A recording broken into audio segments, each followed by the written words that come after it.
Kak Noh tak pakai Karena tak pakai kita jarak 1 meter tak?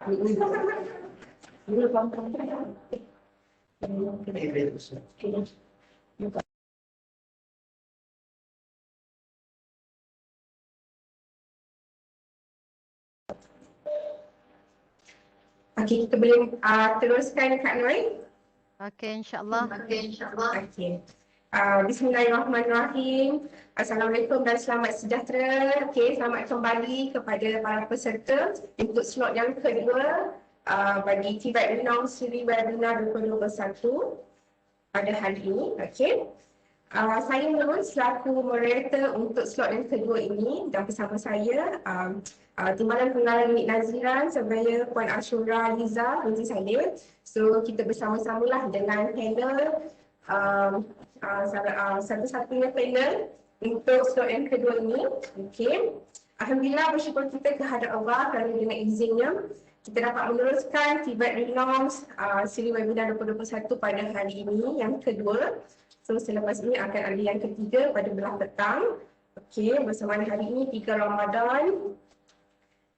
Untuk maklumat semua, pada pagi tadi kita telah berlangsung slot yang pertama iaitu perkongsian amalan baik, panduan penentuan masa pengajaran pelajar SLT dalam pelaksanaan PDP dan seterusnya sebentar lagi seterusnya slot yang kedua iaitu perkongsian amalan baik, penulisan efektif rancangan mengajar dan pada petang ini insya-Allah pada jam 2:30 petang slot yang terakhir iaitu pelaksanaan pemantauan PDP perkongsian oleh pelaksana Politeknik dan Kolej Komuniti. Okey, tanpa membuang masa, izinkan saya perkenalkan satu-satunya panel bagi slot kedua ini. Panel yang sangat saya hormati, Wan Nur Aziah binti Haji Abdullah dari Politeknik Kota Baru, Kelantan. Assalamualaikum Wan Nur, apa khabar? Waalaikumsalam. Sehat, alhamdulillah. Okey, tiba-tiba teringat ni, kuih akok pula Kak Long. Bulan puasa ni kadang boleh carilah di bazar. Okey, sedikit pengalaman berkaitan panel kita pada slot kedua ini. Puan Nur merupakan master trainer untuk kualiti item penilaian politeknik. Beliau juga salah seorang panel penaziran akademik Politeknik dan Kolej Komuniti. Selain itu, Puan Nur adalah pengurusi bagi program elektrik dan elektronik Politeknik Malaysia dan salah seorang juga panel penilai untuk E-Tech. So sangat berpengalaman. So sangat bersyukur kita dapat berpeluang mendengar perkongsian ilmu oleh Puan Nur ini. Okey. Untuk makluman para peserta, semua sepanjang slot ini sepanjang slot ini berlangsung, sekiranya tuan-tuan ada persoalan yang ingin diajukan kepada panel, boleh diajukan di ruangan chatting, untuk hantar soalan melalui di ruangan chatting. So insya-Allah ada masa kita akan menjawab persoalan itu. Panel ataupun Puan Ashura boleh membantulah untuk menjawab persoalan yang dikemukakan. Rasanya para peserta tidak sabar untuk mendengar perkongsian yang best ni. Kita jemput Puan Nur untuk teruskan sesi perkongsian ini. Sekejap saya handle share. Right. Assalamualaikum warahmatullahi wabarakatuh dan selamat pagi. Salam Ramadan. InsyaAllah. Hari ini kita akan sharing berkenaan dengan amalan baik bagi penulisan efektif dalam rancangan mengajar. Ini kita sharing amalan baik. Next.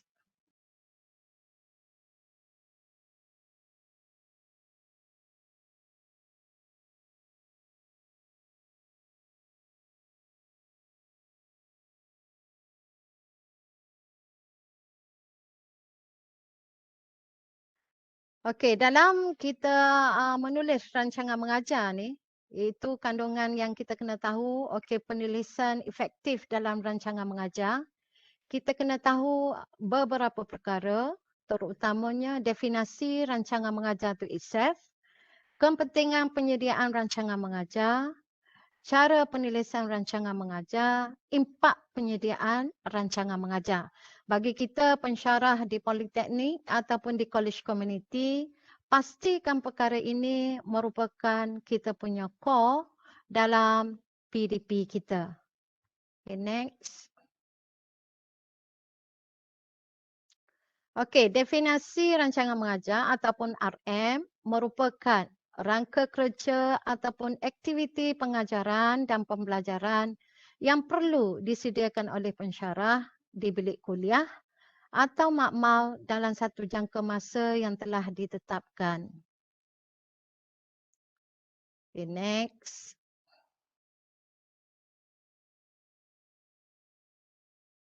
Okey, kepentingan sebab apa kita kena menyediakan rancangan mengajar? Okey, yang pertamanya perancangan yang teliti dan komprehensif yang diperlukan sepanjang PDP. Kemudian yang kedua, penggunaan masa pengajaran adalah secara optimum.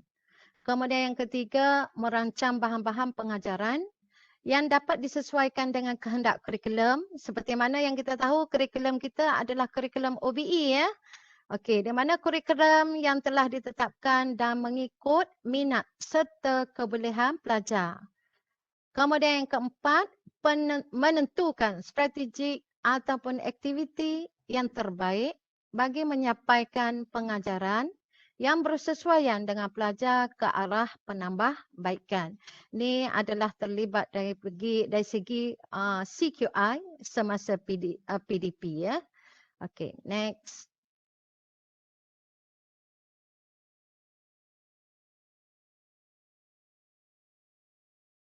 Okey, ada beberapa maklumat yang kita perlu tahu Okey, semasa kita buat ataupun kita buat penulisan rancangan mengajar, kalau kita tengok dalam tabel ini, okey, kita mesti tahu okey minggu ataupun tarikh, topik, subtopik, okey CLO, PLO, aktiviti di PDP bermaknanya instructional.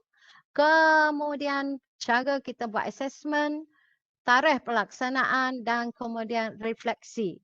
Jadi sebelum kita buat rancangan mengajar, pastikan ada dua benda yang penting bagi pensyarah yang perlu ada. Satu ialah course information dan yang kedua adalah program information. Jadi setiap pensyarah kena ada kedua-dua punca kuasa itu dulu, barulah dia akan menyenangkan kita untuk kita buat rancangan mengajar seperti yang ditetapkan. Okey, next. Okey, jadi cara kita nak tulis minggu, okey, kalau kita tengok dekat sini penulisan minggu ataupun tarikh perlulah mengikut ketetapan kalender akademik politeknik dan college community. Seperti yang kita sedia maklum, okey, kita juga ada satu takwin yang kita sebut sebagai okey jadual ataupun okey jadual penyelaras okey FRP, PDP ataupun kursus di mana kita akan ada ketetapan minggu dan tarikh yang telah ditetapkan secara automatik okey bagi kebanyakan politekniknya ialah dalam modul IFRP dalam SPMP, manakala bagi Politeknik PUO dia ada IPUO, maka bagi College Community dia akan ada FRP CCMS. Okay, next. Okey, jadi contoh penulisan subtopik okey, dengan lain perkataan, kalau kita nampak contoh daripada atas itu, kita ambil daripada course info yang kita kenali okey dalam bulatan bulat tu iaitu general statement ataupun GS dan satu lagi okey specific statement iaitu 1.1.1. Memandangkan kita punya kurikulum adalah terhad okey ataupun restricted, dengan lain perkataan okey kita perlu mengolah, bermaknanya kita tak boleh copy paste daripada yang GS dan SS, jadi kita kena mengolah ataupun kita kena buat penulisan lain sedikit daripada kita punya GS dan SS. Okay, next.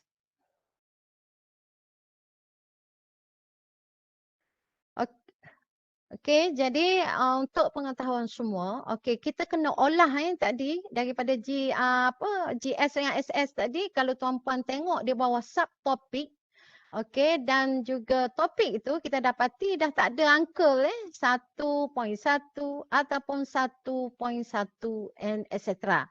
Dan cara kita nak menulis, okey, CLO ataupun PLO, dia mestilah mengikut metrik. Okey, CLO dan PLO dengan ataupun yang ada di dalam kita punya kurikulum, iaitu yang berada pada item nombor 8. Dalam kurikulum baru, okey, metrik ini, okey, kita boleh tengok pada item nombor 8 untuk kurikulum terkini. Okey, next. Okey, manakala cara kita buat teaching and learning activities ataupun dengan perkataan lain yang kita sebut sebagai instructional, bagi contoh yang ada di depan kita ini adalah daripada college community, kita dapati dia dah tertera dalam course info dia adalah kuliah. Okey, dan kuliah sekarang ni kita kena ingat, okey, kita kena tulis dalam aktiviti kita tu sama ada kuliah kita secara face to face ataupun secara talian. Okay, next. Okey, begitu juga dengan bahagian pentafsiran. Okey, untuk bahagian pentafsiran, okey, contoh kita ini adalah daripada college community. Dia mempunyai 2 pentafsiran, iaitu satu ialah disebut sebagai penilaian formatif. Okey, dan satu lagi dia akan ada penilaian summatif. Okey, jadi untuk pengetahuan tuan-puan dan puan-puan, bagi politeknik, kita just tulis quiz, test, okay, EOC and etc. Di mana kita akan merujukkan okay, assessment kita ini ataupun penilaian kita ini okay, yang kita nak letak dekat kita punya rancangan mengajar ni mestilah mengikut AST table, iaitu item nombor 15 dalam kurikulum baru kita. Okay, next. Okey, jadi untuk pelaksanaan, penulisan tarikh pelaksanaan, jam pertemuan, perlulah kita rujuk kepada jadual waktu. Dan tarikh pelaksanaan pula mestilah kita kemaskini dari semasa ke semasa. Jadi satu lagi saya nak ingatkan bahawasanya tarikh ataupun berapa jamkah teori, berapa jamkah amali, okey, sumber yang paling tepat untuk kita sebagai pensyarah adalah termaktub dalam kita punya struktur program di mana tuan-puan dan puan-puan boleh rujuk kepada program information. Dalam program information tu kita akan ada struktur program.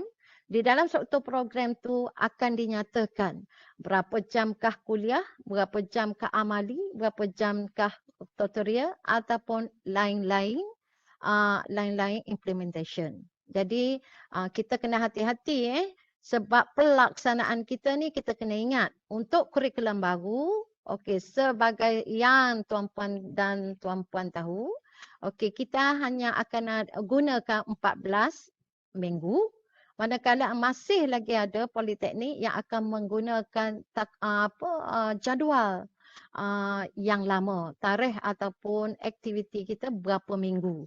Jadi untuk tarikh pelaksanaan ni pastikan tuan-puan akan ada ataupun mengadakan pelarasan bagi politeknik masing-masing supaya dia tidak lari daripada kita punya item nombor 10 seperti mana yang telah dibincangkan oleh Puan Hasmah tadi, di mana dia mestilah mengikut item nombor 10 kita yang menentukan SLT pelajar kita. Jadi tarikh pelaksanaan ini mestilah ataupun sesuai dengan SLT yang telah ditetapkan dalam tempoh masa 14 minggu yang telah ditetapkan.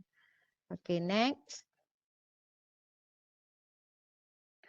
Okey, jadi untuk membolehkan, untuk membolehkan kita mengetahui rancangan mengajar kita ni dalam keadaan sempurna ataupun dalam keadaan yang ada kesinambungan, maka penulisan refleksi inilah yang akan menentukan. Jadi penulisan refleksi diperlukan. Yang pertama, bagi mengenal pasti kekuatan dan kelemahan semasa penyampaian proses pengajaran bagi kita sebagai seorang pensyarah. Dan yang kedua adalah menjurus kepada strategi dan tindakan sewajarnya bagi tujuan penambahbaikan untuk pengajaran akan datang. Dan yang ketiga, bagi memastikan penjajaran konstruktif, iaitu constructive alignment kita berlaku bagi satu-satu kursus di mana constructive alignment yang perlu kita tengok adalah dari segi kurikulum, aktiviti PDP kita dan penilaian, ataupun dengan lain perkataan kita mesti ada constructive alignment kita bagi 3 domain, iaitu domain kognitif, domain psikomotor dan juga domain efektif.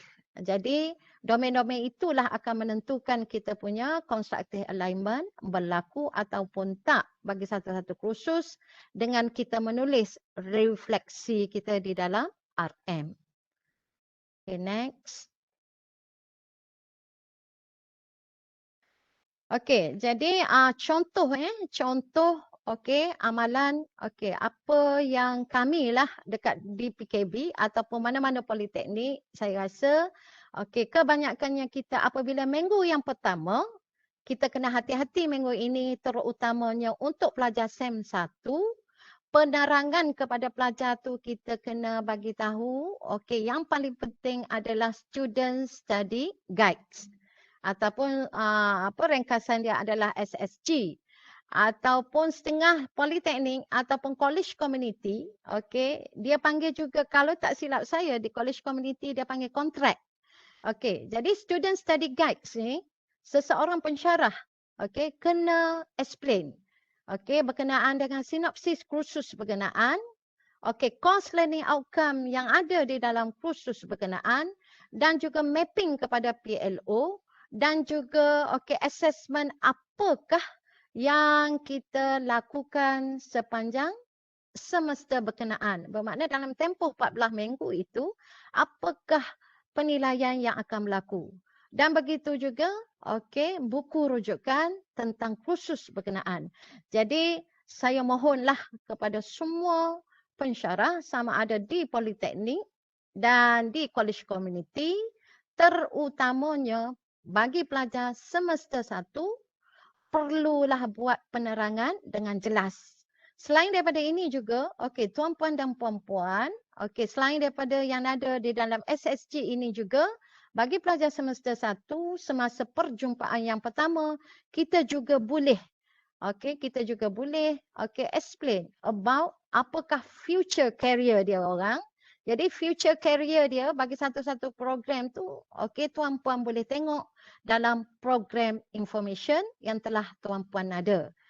Jadi yang kedua, kita pun jangan lupa, apabila kita nak masuk makmal, pastikan safety briefing semasa kuliah ataupun semasa amali, perlulah diberi taklimat, terutamanya sekali bagi pelajar SEM 1. Tetapi tak semestinya pelajar SEM 1, bagi pelajar-pelajar yang semester lain pun, safety briefing ini sentiasa diberi peringatan kepada pelajar di awal semester. Dan sekarang ni kita dah ada COVID, jadi SOP norma baru juga perlulah diulang-ulang ataupun diberi kepada pelajar supaya tidak leka apa yang akan berlaku di dalam makmal. Next. Untuk refleksi, apabila kita dah berada pada minggu kedua dan sehingganya minggu ke-14, Okey, bersama ini saya ingin sharing, okey, beberapa perkara yang penting yang perlu kita catat. Okey, jadi refleksi ni untuk pengetahuan tuan-puan dan puan-puan, dia tidak perlulah ayat yang panjang-panjang, tapi yang paling penting dia adalah ayat yang kita rasa ayat itu adalah pendek dan dia boleh boleh memberi kefahaman kepada mereka yang cek kita punya FRP. Jadi perkongsi yang mudah-mudah sekali. Okey, sekarang ini kita perlu nyatakan cara PDP yang kita laksanakan itu sama ada secara online ataupun face to face. Kita kena nyatakan dan secara automatik apabila kita nyatakan online, okey, link yang kita bagi kepada pelajar tu, okey, biasanya kita masukkanlah dekat sini. Jadi dekat contoh saya tulis tu online, di belakang online, kalaulah kita buat, okey, kita punya PDP online, maka paling bagus ialah kita letak kita punya link yang kita share dengan pelajar. Okey, jadinya okey, itu adalah pengkuliahan yang dibuat secara online. Jadi biasanya permulaan secara online, okey, apabila kita mengajar bermaknanya skop kognitif kita mestilah kita buat ataupun PDP kita mestilah based on OBE. Jadi salah satu contoh yang saya share dengan tuan-puan yang ada di dalam slide dekat sini adalah kita boleh memulakan dengan pencambahan fikiran. Bermakna kita boleh mulakan dengan brainstorming. Dan tuan-puan dan puan-puan, bukan brainstorming saja. Ada cara ataupun kaedah aktiviti OBE. Jadi yang tu banyak. Jadi mana-mana cara permulaan kelas tuan-puan dan puan-puan, kalau boleh nyatakanlah di dalam kita punya kita punya refleksi dalam RM kita. Okey. Contoh yang seterusnya, kalau tuan-puan perhati yang bahagian bawah tu, untuk pengukuhan pengetahuan pelajar. Okey, kaedah problem solving juga boleh digunakan bagi mencapai, kalau tuan-puan tengok slide saya tu, saya bagi contoh. Okey, CLO1, CLO2. Ini bergantung kepada kursus tuan-puan dan puan-puan. Ada setengah kursus yang mempunyai CLO1 saja untuk knowledge, tapi CLO2 untuk psikomotor.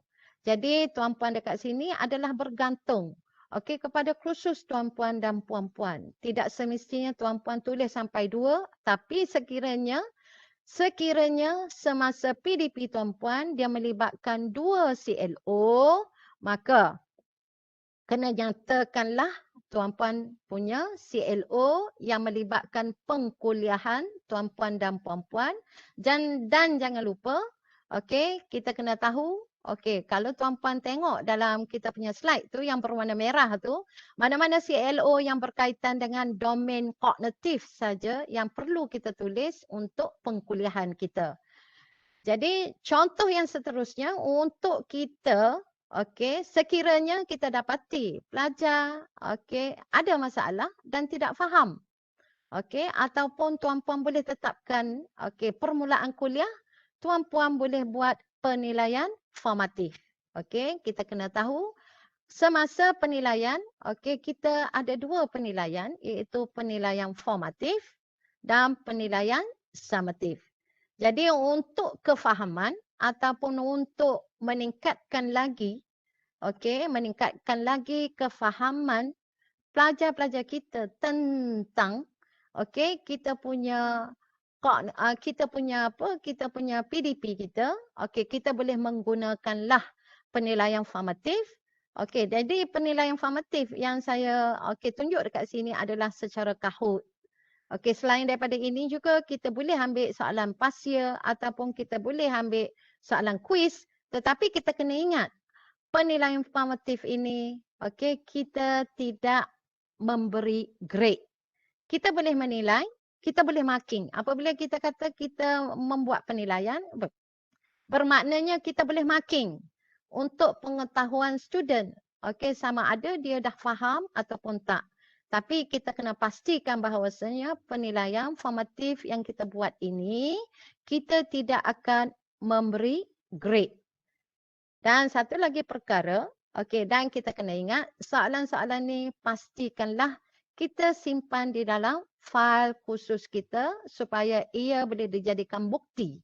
Okey, penilaian formatif telah dilakukan. Okey, next. Okey, contoh yang berikutnya kalau tuan-puan perhati, okey, sekiranya dalam minggu-minggu contohnya sekarang. Kalau tak silap saya sekarang ni kita dah minggu ke-6 ya tuan-puan dan puan-puan. Okey, ada setengah kursus, okey, apabila dah masuk minggu ke-5 ataupun minggu ke-6 dan minggu yang seterusnya, maka kita akan ada kuis ataupun kita akan ada test. Jadi, dalam refleksi kita, pastikan kita tulis pencapaian CLO manakah yang dinyatakan dalam AST table berkenaan dengan kuis ataupun test. Okey, jadi kita sama-sama tengok contoh saya dekat sini saya menulis pencapaian CLO1 yang mapping kepada PLO1 di mana berlakunya kuis 1. Semasa berlakunya kuis 1 itu hanya 25 orang daripada 30 orang saja yang lulus. Jadi persen kita itu kalau kita tengok dekat sini, kalau kita nak katalah kita punya sasaran adalah 90%, maka dengan lain perkataan kita perlu melakukanlah penambahbaikan. Jadi penambahbaikan ni, bagi pelajar yang gagal perlu membuat latihan soalan-soalan peperiksaan yang lepas. Satu lagi saya nak ingatkan dekat sini tuan-puan dan puan-puan. Okey, kalau tuan-puan tengok dekat sini, sebab apa kita kena tahu ataupun kita kena buat persen ataupun kita kena tahu berapa orang lulus ke tak di dalam kita punya refleksi ni. Ini tujuannya, kita kena tahu dengan prinsip OBE. Okey, ni ramai yang tak faham. Okey, kita boleh buat request ke tak di dalam konsep OBE? PDP OBE kita. Okey, dalam PDP OBE kita kena ingat.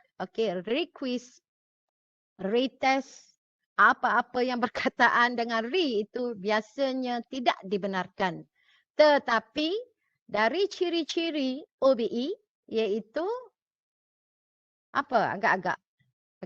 Extended opportunity bermaknanya apabila dekat situ, dia bukan bermakna kuis 1 yang boleh diberi berkali-kali. Tetapi kita boleh buat on CLO1 berkali-kali. Kalau kita tengok dalam AST table kita pada item nombor 15, kita dapati dalam AST table kita itu CLO1 yang berkenaan dengan kognitif, dia mungkin ada kuis, dia mungkin ada test, dia mungkin ada presentation. Jadi dekat situ dia dah melebih satu kali untuk CLO1.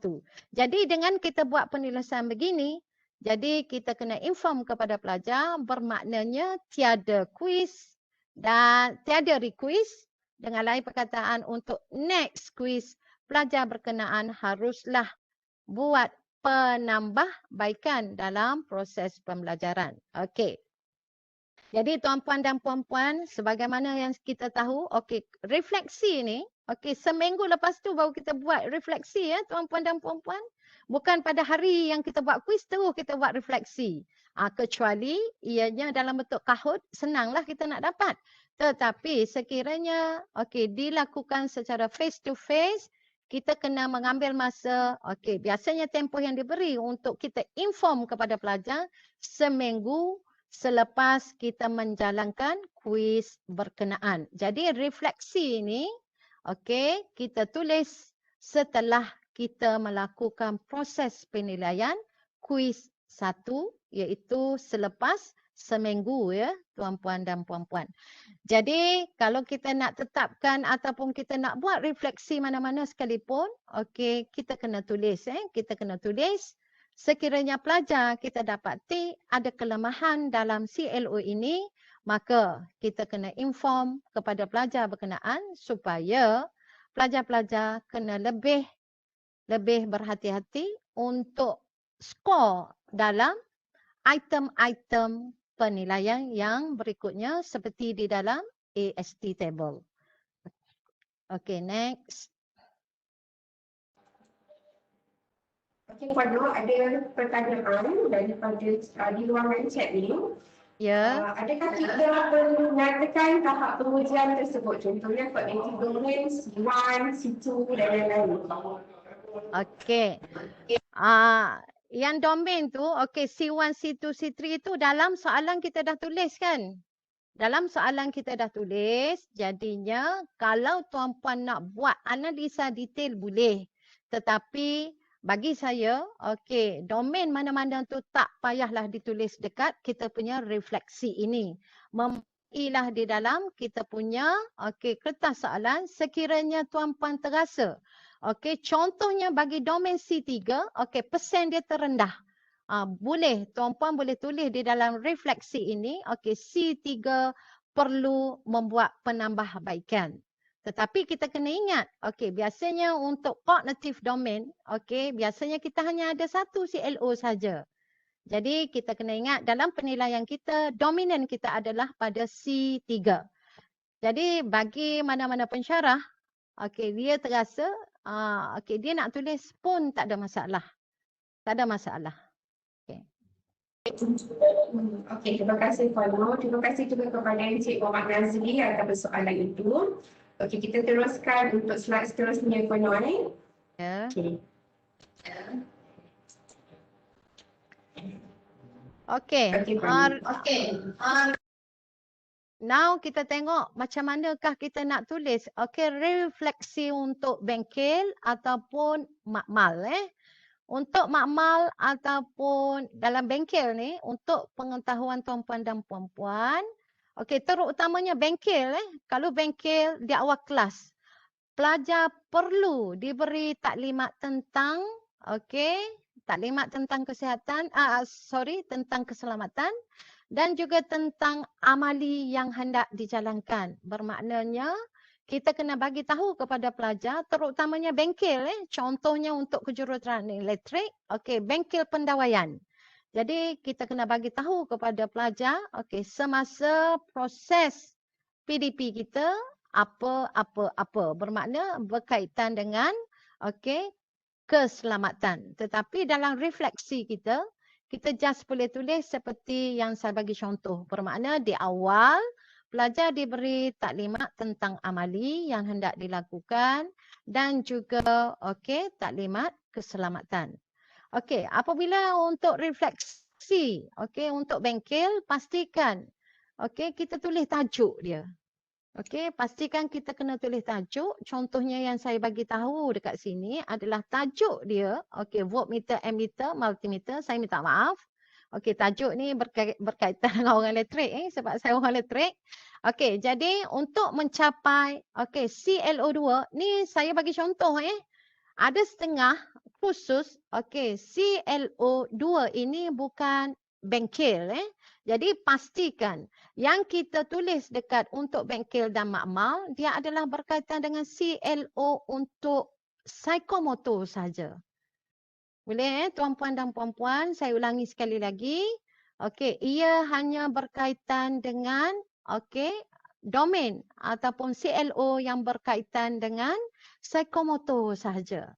Okey, dan kita kena ingat untuk psikomotor, penilaian yang sebetulnya adalah pelajar dinilai semasa bengkel ataupun makmal yang dijalankan dan menggunakan skema ataupun rubrik yang telah ditetapkan. Sebab itulah yang saya bagi tahu tadi, okey di awal kelas. Okey, taklimat berkenaan, amali berkenaan adalah termasuk cara kita nak bagi markah kepada pelajar-pelajar kita. Okey, jadi kita kena hati-hati. Ada setengah pelajar tak tahu. Okey, adakah dia masuk bengkel? Okey, penilaian dibuat semasa amali. Kita kena ingat dari segi kurikulum kita ataupun dari segi OBE kita kena tahu. Okey, praktikal ataupun amali sepatutnya dinilai semasa proses bengkel ataupun amali berjalan.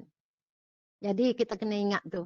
Dan skema dengan rubrik itu adalah ditentukan oleh kumpulan you all. Siapa yang mengajar, contohnya amali ini katalah ataupun kursus ini. ada 5 orang mengajar. Jadi keselarasan dari segi pembahagian markah ataupun rubrik yang kita gunakan mestilah selaras. Mestilah selaras. Itu penting apabila e-tag ke apa-apa sekalipun, dia nak tengok permakahan psikomotor kita itu diselaraskan. Jadi kita kena concern perkara-perkara ini disebabkan oleh sama ada kita nak guna rubrik markah ke, rubrik ke, and skema markah ke, itu mestilah diselaras. Bermakna pensyarah yang mengajar kursus yang sama mestilah menggunakan format pemakahan yang sama. Okey, contohnya, setelah kita buat amali, ni setelah kita buat amali, kita dapati 15 daripada 25 orang pelajar dapat membuatkan amali dalam tempoh yang ditetapkan. Jadi kita kena hati-hati sebab kita dah reka amali itu, kita dah tahu amali itu sampai takap manakah pelajar perlu melakukan dalam tempoh 2 jam. Bermaknanya kita menguji pelajar dalam tempoh yang ditetapkan. Sekiranya kalaulah tuan-puan perhati, contoh saya dekat sini kita dapati pencapaian dia adalah terlalu rendah. Terutamanya bagi pelajar SEM 1. Bagi pelajar SEM 1 memang kita akan mengalami masalah ini sebab mereka masih lagi tidak familiar dengan alat-alat. Maka kita kena mencadangkan satu penambahbaikan di mana pelajar-pelajar diberi perhatian ataupun dengan menggunakan kaedah mentor dan mentee. For sure kita apabila kita mengajar, kita bagi taklimat, dalam kumpulan amali kita mungkin ada 2 orang ataupun mungkin ada 3 orang dalam satu kumpulan. Biasanya, pengalaman saya dalam satu-satu kumpulan itu akan ada satu pelajar yang lebih mahir. Jadi kita akan guna dia orang lah yang mengajar sahabat-sahabat dia orang dalam satu kumpulan di mana kita perlu sebagai seorang pensyarah kita perlu ambil perhatian tentang ini Okey Puan Nur, ada persoalan lagi. Dari Puan Farah, bolehkah penilaian formatif ini dibuat secara lisan? Formatif? Bermakna semasa kuliah. Dan kita secara lisan. Ya. Apabila secara lisan, penilaian formatif apabila kita secara lisan boleh. Tetapi tuan-puan dan puan-puan kena simpan soalan yang tuan-puan tanya tu di dalam fail khusus tuan-puan dan puan-puan supaya apabila diaudit oleh MBOT ke MQA ke, boleh tak saya nak tengok soalan formatif. Kalau tuan-puan bagi tahu secara lisan ataupun saya rasa lebih kurang macam brainstorming lah kan, penilaian formatif tu kan.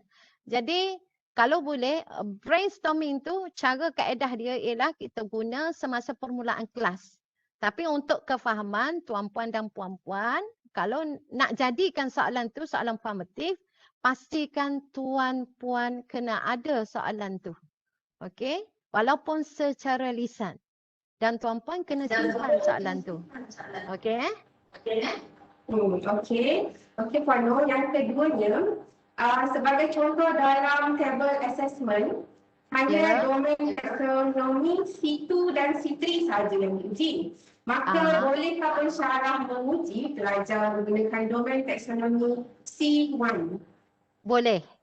Dia nak capai C2 dengan C3 tu, dia mesti lalu C1 dahulu. Betul tak? Kalau kita tengok taksonomi Bloom ataupun taksonomi JPPKK kita, dia bermula dengan remember.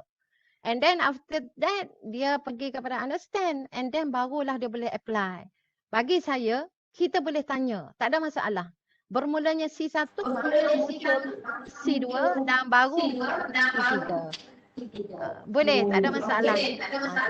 Jelas kat situ. Kita teruskan untuk slide yang seterusnya. Puan. Slide yang seterusnya. Saya akan sharing refleksi yang kita sebut 2 dalam 1.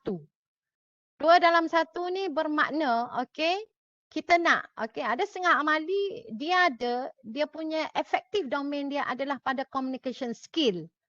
Okey, contoh dalam amali, okey, kita nak nilai communication skill. Okey, maka kalau kita tengok contoh dekat sini, okey, perlu diambil perhatian untuk domain efektif. Okey, perlu dinilai sekurang-kurangnya 2 kali. Saya berharap tuan-puan faham apabila untuk PLO, okey, PLO yang domain efektif, tuan-puan kena tahu kita tak boleh nilai sekali. Okey, sekurang-kurangnya kita kena nilai 2 kali. Okey. Berbalik kepada yang saya bagi tahu tadi, okey, contohnya domain efektif. Okey. Domain efektif ni contohnya, okey, tuan-puan, dalam tuan-puan punya CLO, tuan-puan kena ambil assessment ataupun kena nilai semasa amali tentang teamwork. Jadi teamwork ni untuk pengetahuan tuan-puan dan amali tuan-puan dan puan-puan ada 6. Okey, contohnya ada 6. Adakah tuan-puan kena buat sampai ke 6 kalinya? Tak payah. Sebab kita kena tahu, okey, SLT kita adalah terhad. Jadi kita kena, jadi kita kena hati-hati ini bermaknanya hanya daripada 3 amali itu saja ataupun 2 amali itu saja yang akan dinilai tentang teamwork. Okey. Jadi dalam refleksi tuan-puan dan puan-puan, tuan-puan kena mention domain apakah efektif yang akan dinilai. Contohnya teamwork. Okey, ataupun membuat presentation daripada topik mana ke topik mana. Okey, contohnya.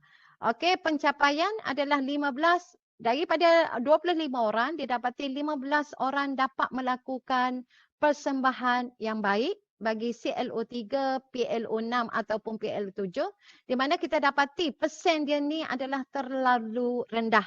Sebab itulah tadi saya kata kita kena bagi peluang sekali lagi kepada pelajar-pelajar kita untuk merubah domain efektif berkenaan. Okey. Jadi tuan-puan dan puan-puan kena ingat walaupun di dalam AST table kita ditanda satu saja untuk communication skill yang dibuat daripada presentation. Sebab presentation kita hanya ada satu saja tuan-puan dan puan-puan. Tetapi kita kena ingat, although presentation kita satu, kita boleh split. Okey, katalah presentation kita menggunakan masa lebih kurang 15 minit. Jadi kita boleh split masa presentation tu kita bahagikan 2. Sama ada 5 minit ataupun 7 minit ataupun masa-masa yang diperlukan oleh pelajar. Tetapi kita kena ingat, okey, untuk domain efektif, kalau sekali bermaknanya kita tak bagi extended opportunity kepada pelajar untuk meraihkan markah yang lebih bagus. Bermaknanya kita kena bagi dengan lain perkataan untuk penambahbaikan, pelajar perlulah diberi penerangan untuk meningkatkan kemahiran insaniah yang telah ditetapkan.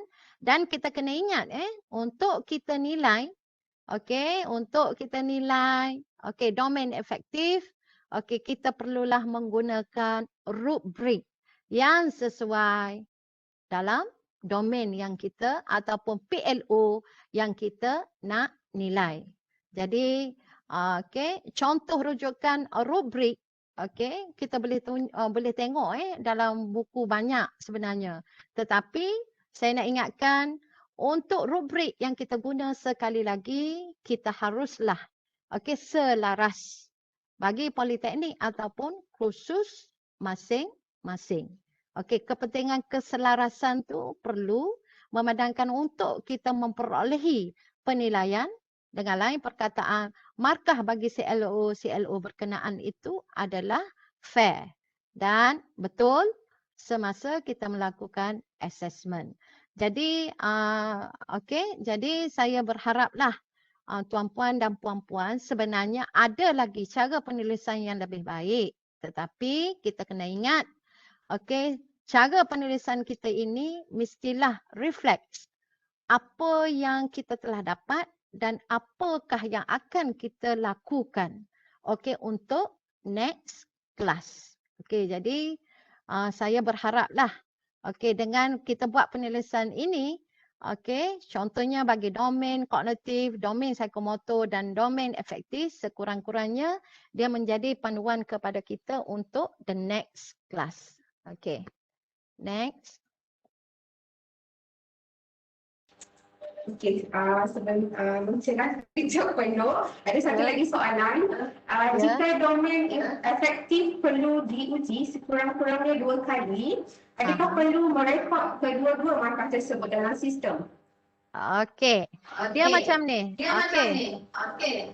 Katakanlah dalam kita punya SPMP kita tu adalah satu. Okey. Apabila satu, that means hanya satu markah aja tuan-puan kena masukkan.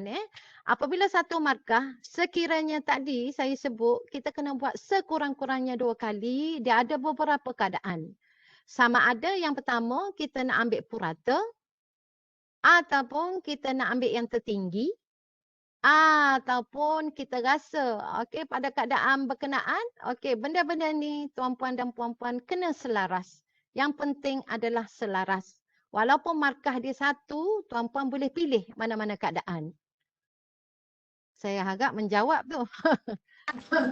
Okey, terima kasih Puan untuk menjawab persoalan itu. Seterusnya kita boleh teruskan untuk slide seterusnya Puan Noh. Okey, proceed. Okey, dah habis dah. Okey, impak penyediaan RM Impak penyediaan RM bermaknanya perancangan kita lebih efisien. Okey, penulisan standard yang konsistensi ataupun yang konsisten dalam penguasaan kandungan PDP yang disampaikan. Okey, kemudian kesediaan pensyarah lebih proaktif dalam peningkatan keyakinan diri semasa pelaksanaan PDP dan terutama sekali ialah kita punya objektif PDP kita dapat dicapai dengan baik dan sistematik, terutamanya PDP yang kita sebut sekarang ini adalah OBE. Di mana dengan kita adanya rancangan mengajar, makna domain-domain domain-domain kognitif, domain-domain psikomotor dan domain-domain efektif kita dapat buat yang terbaik. Jadi saya rasa itu dah last slide. Jadi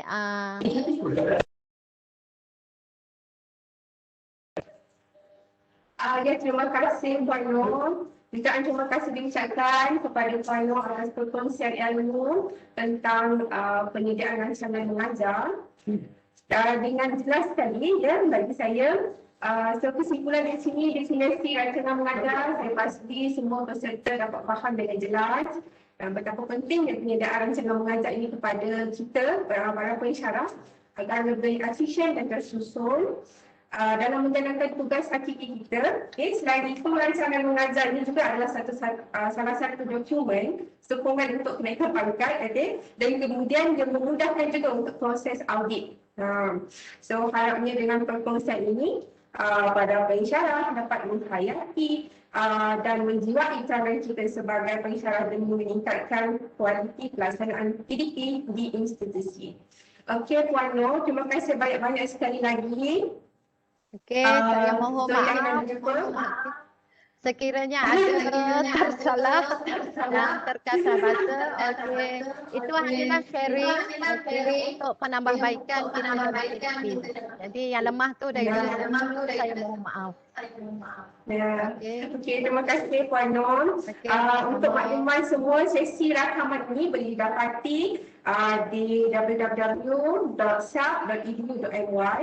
So recording semua untuk slot pagi tadi yang sekarang ni dan juga petang nanti pun akan di-upload di situ. Okey. Maklum balik, jangan lupa tuan-tuan dan puan-puan boleh isi di seperti link yang saya sharekan di ruangan chat.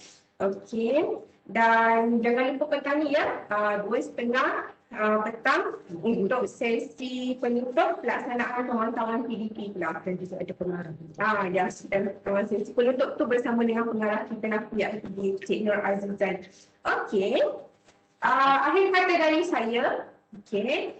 Kayakan diri dengan ilmu pengetahuan. Semoga kita semua dianugerahkan ilmu yang bermanfaat serta dijauhkan dari ilmu yang kurang manfaatnya. Kerana sesungguhnya ilmu pengetahuan itu tidak akan bermanfaat apabila ilmu tersebut tidak diamalkan. Okey, wabillahi taufiq wal hidayah. Wassalamualaikum warahmatullahi wabarakatuh.